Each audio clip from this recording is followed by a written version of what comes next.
আসসালামু আলাইকুম।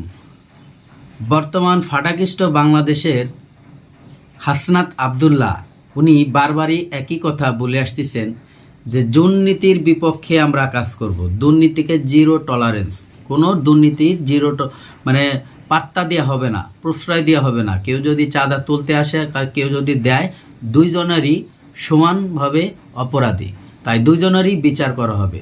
এখন চাঁদাবাজ চিন্তা করবে আমার তো চাঁদা নিতেই হবে, আর চাঁদাবাজকে যে টাকা দিবে সে চিন্তা করবে আমার তো টাকা দেওয়া যাবে না, কারণ আমিও অপরাধী হব।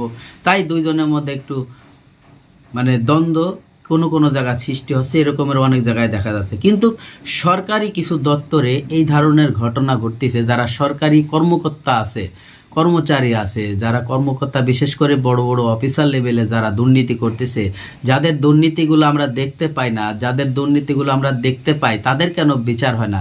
শুধু তাদের গণমাধ্যমে প্রচার করা হয় তিনি এত টাকা বেতন পাইতো, এত বছর ধরে চাকরি করছে, তাই এখন বর্তমান উনি এত হাজার কোটি টাকার মালিক। এই টাকার মালিক কোথায়? সে কি আলাউদ্দিনের চেরাগ পাইছিল? সে তো এই দেশের টাকা লুটপাট করেছে, সাধারণ জনগণের টাকা লুটপাট করতেছে।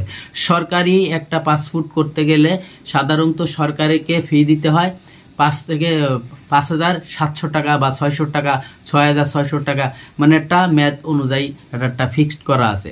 তাহলে একটা পাসপোর্টে এমনও মানুষ আমি দেখেছি, আমি নিজে দেখেছি 35,000, 40,000, 45,000 টাকা লেগেছে। এই টাকাগুলো কে খায়? তাহলে এই ধরনের রাক্ষসরা খায়। আর এই রাক্ষসরা খাইয়ে খাইয়ে দেখেন, একটা পাসপোর্ট অফিসার 5 বছর 6 বছর চাকরি করে সে 150 কোটি টাকার মালিক কী হয়? সে কীভাবে 10 থেকে 12টা বাড়ির মালিক হয়, প্লটের মালিক হয় ঢাকা শহরে, বিভিন্ন আবাসন কেন্দ্রে? অবশ্যই সরকারের এটা তদন্ত করা উচিত। আর এই তদন্ত করে সঠিক যে সে টাকাটা পাবে, সেই টাকাটা সে তার কাছে রেখে বাকি টাকাটা সরকারি ফান্ডে জমা করা হোক। এতিম মিসকিনকে এই টাকাগুলো দান করে দেওয়া হোক। সরকারি যত নিম্ন পর্যায়ে আছে, যারা যেখানে টাকা খরচ করলে কাজে লাগে, ভালো ভালো কোনো স্থাপনা তৈরি করা হোক। প্রিয় দর্শক, ভিডিওটি যদি আপনি নতুন দেখে থাকেন, ভিডিওটি ভালো লাগলে শেয়ার করুন।